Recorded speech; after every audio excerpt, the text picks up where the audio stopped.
Hi, I'm Stacey and welcome to my Book Nook. Today we're going to be going through my anticipated releases for June to December this year.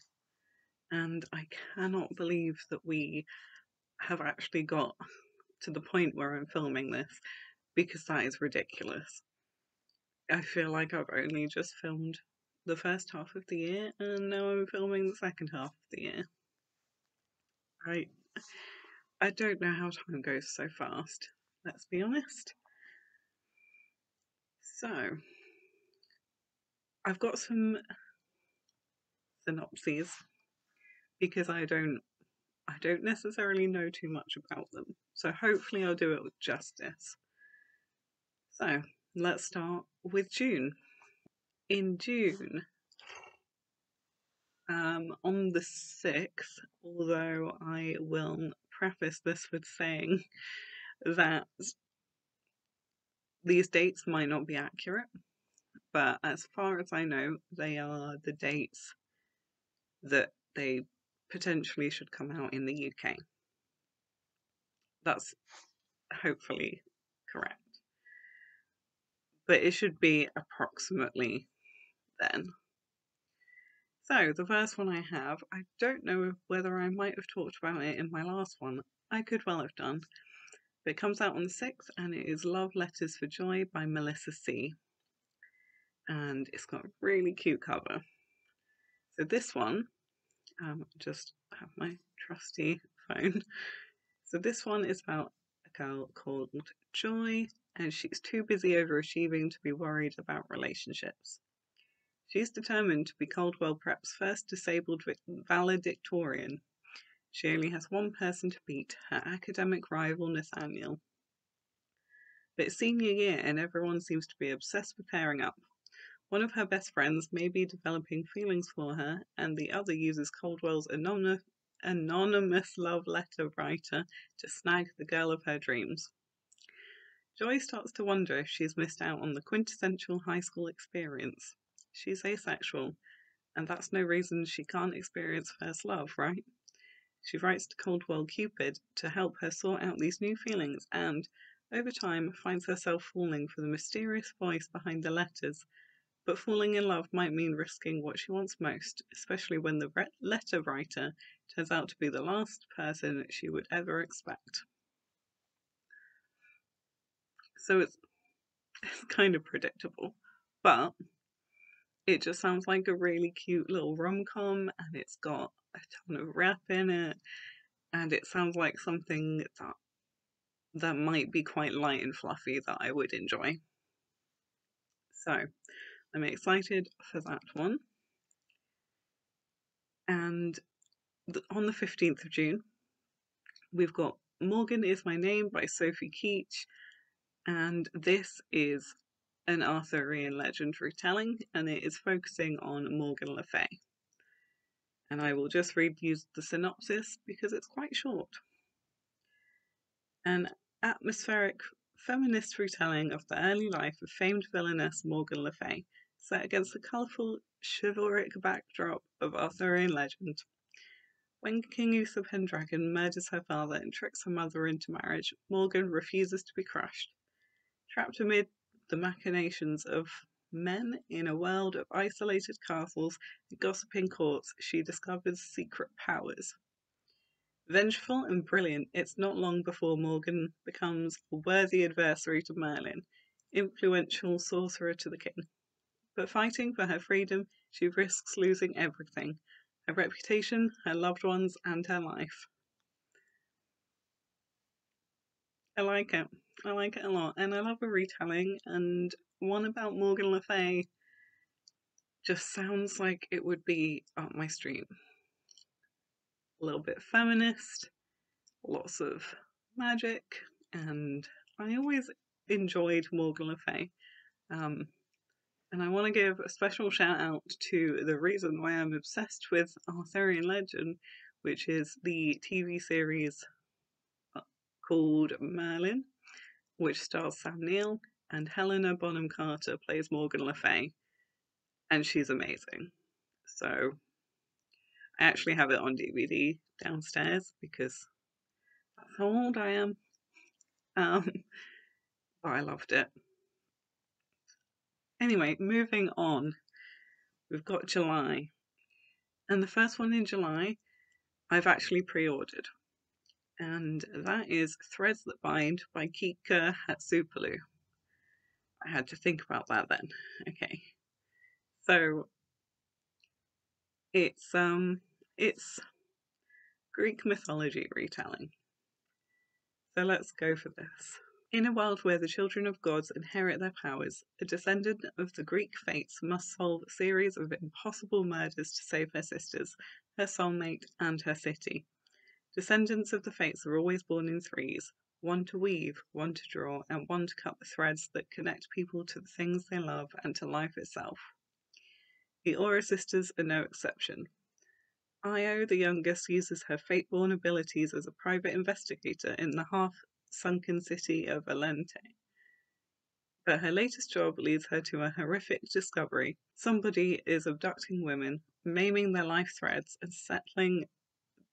setting the resulting wraiths loose in the city to kill. To find the culprit, she must work alongside Ide Runa, that might be wrong, the right hand of the infamous mob queen, and the boy with whom she shares a rare fate thread, linking them as soulmates before they've even met. But the investigation turns personal when Io's estranged older sister turns up on the arm of her best suspect. Oh my gosh. Amid unveiled secrets from her past and her growing feelings for Ide, Io must follow clues through the city's darkest corners and unearth a conspiracy that involves some of the city's most powerful players before destruction comes to her own doorstep. So that sounds very interesting, and I'm very excited about it.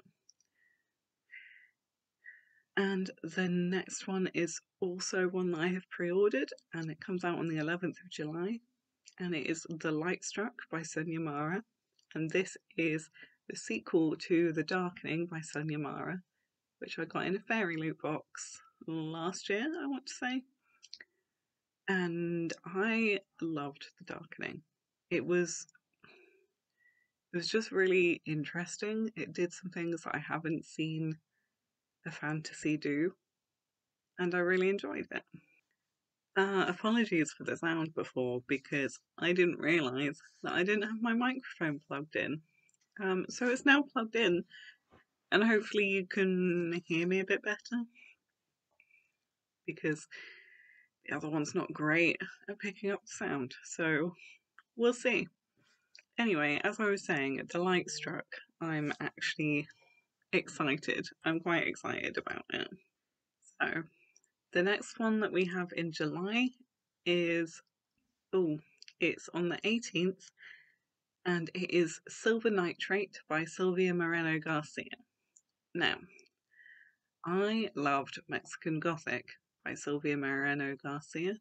I didn't love Daughter of Dr. Moreau as much. I'm hoping Silver Nitrate will be more my thing.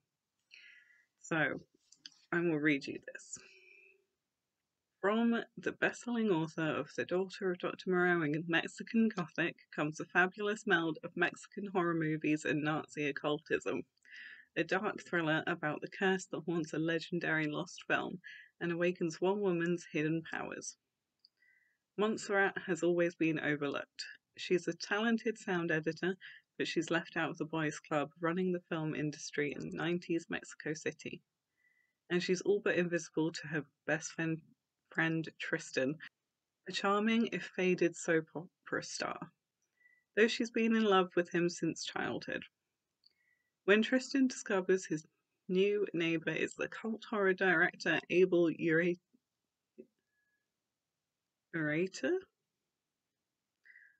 that could be wrong, and the legendary auteur claims he can change their lives, even if his tale of a Nazi occultist imbuing magic into highly volatile silver nitrate stock sounds like sheer fantasy. The magic film was never finished, which is why he swears his career vanished overnight.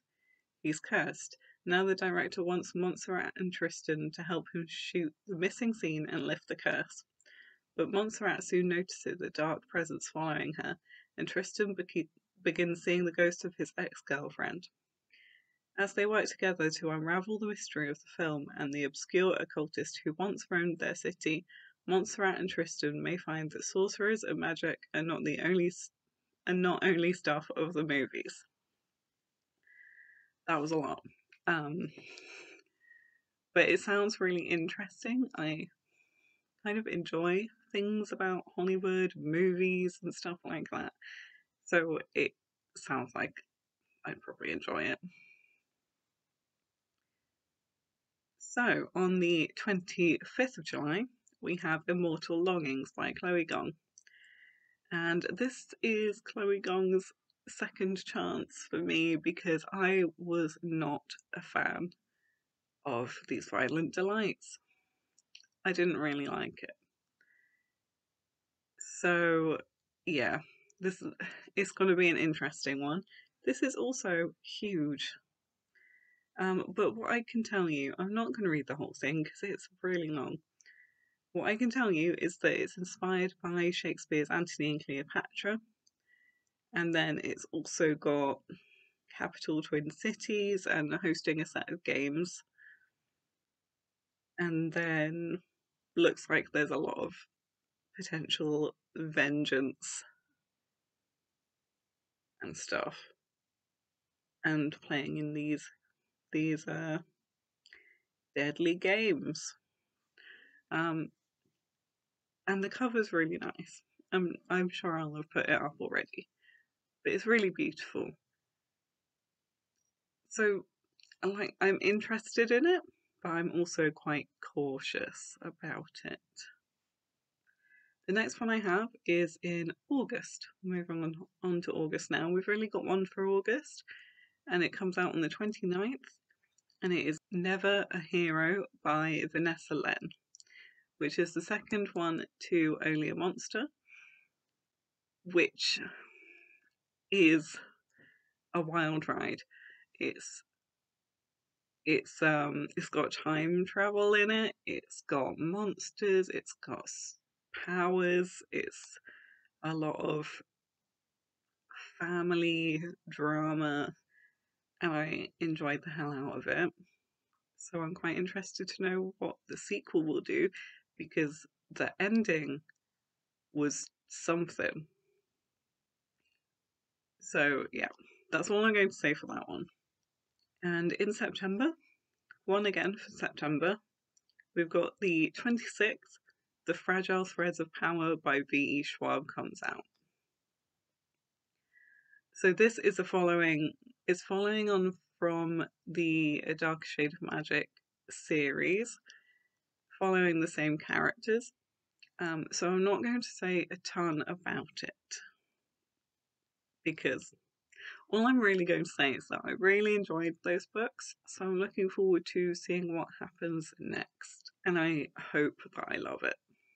I loved the last ones. I usually love V. Schwab, so I don't see why I wouldn't love it. Right, so in October,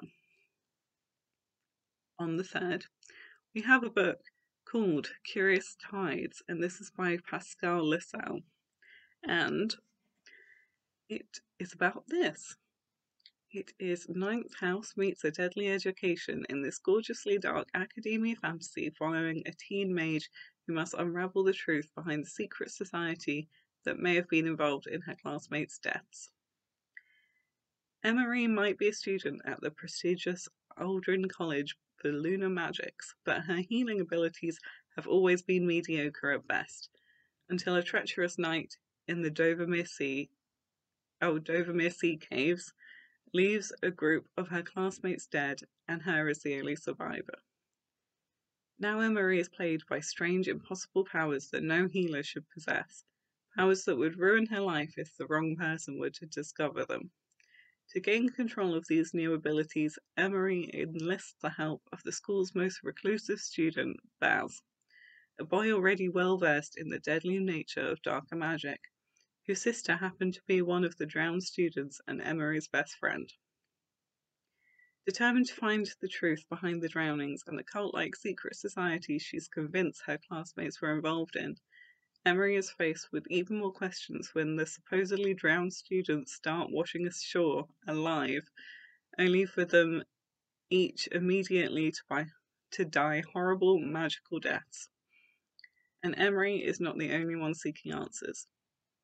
When her new magic captures the society's attention, she finds herself drawn into their world of privilege and power, all while wondering if the truths she's searching for might lead her right back to Dovermere to face the fate she was never meant to escape. So, that's Curious Tides, and it sounds really interesting. On October the 12th, we have The Hurricane Wars by Thea Guanzon. And this, first of all, looks beautiful, and the art on the covers. So, it also sounds really interesting. And the synopsis is, the Night Empire will rule all. Nothing can stand in the way of its might and power. Little by little, year by year, the Hurricane Wars take more and more from those who resist the Empire's supremacy. And yet, there's hope in the darkness. One lone light stands against the Empire. Taliesin was left on the steps of the Sardovian orphanage as a baby. All she has ever known of the Hurricane Wars, as her people fight for freedom from the tyranny of the Night Emperor Gaheris. But are they her people? Taliesin dreams of one day finding where she comes from, her true place, family, and the source of the light-weave magic that flows through her veins like sunlight. Alaric of House Osenast, master of the Shadowforged Legion and Gaheris' only son and heir, has been forged into a weapon by his father. Tasked with obliterating the Sardovian Allforge alliance with the strength of his armies and mighty shadow magic, all Alaric can see is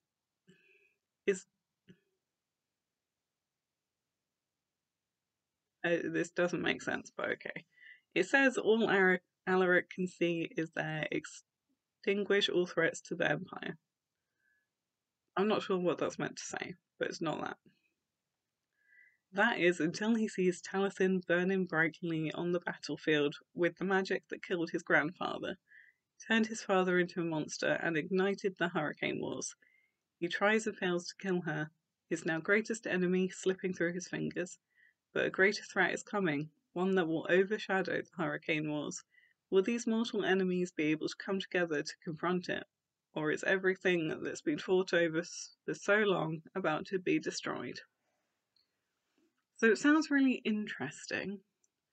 And it reminds me a little bit of Shadow and Bone. So if you like the Darkling and Alina, maybe this is for you. This could be for you. Okay, so on the 31st of October, we have Starling House by Alex E. Harrow.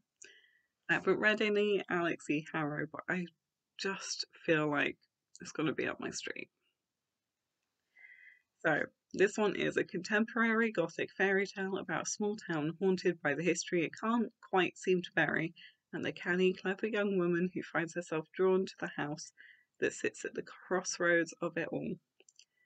Starling House is odd and ugly and full of secrets, just like its heir. Opal knows better than to mess with haunted houses or brooding men, but it might be a chance to get her brother out of Eden, and it feels dangerously like something she's never had, a home. But she isn't the only one interested in the house, or the horrors and wonders that lie beneath it.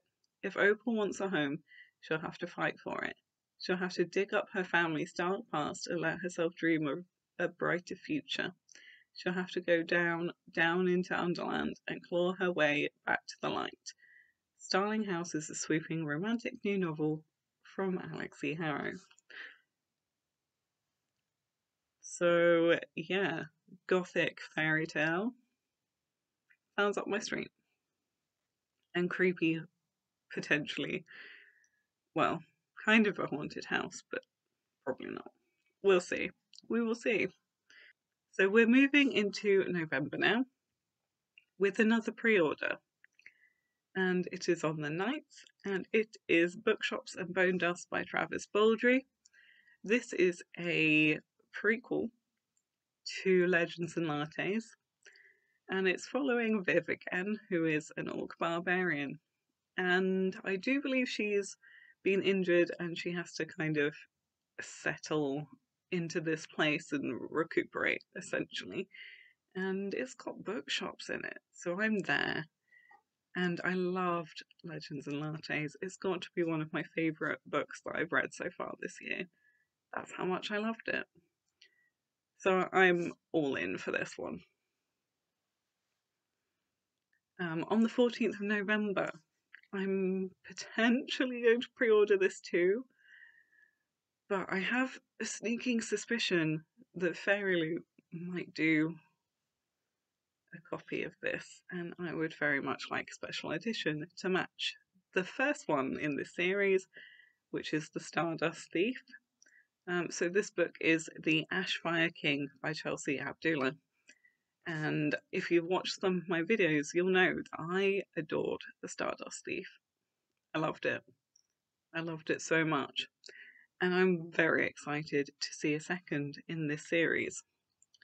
So The Stardust Thief is based on, what is it, like Middle Eastern mythology. It's got jinn in it, it's got ghouls in it, it's just amazing. It's going through the Arabian desert. I can't remember whether, I don't think it is set in our world, but it's basically the same thing. And I really want to read the second book.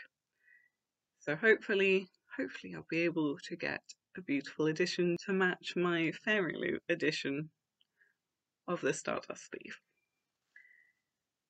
So that is all. I don't have any at all for December. Not yet. But that's everything. And let me know whether you're interested in these books too, or any that you think I might be interested that I've missed, because I need to know. Thank you for watching, and I'll see you in the next video. Bye!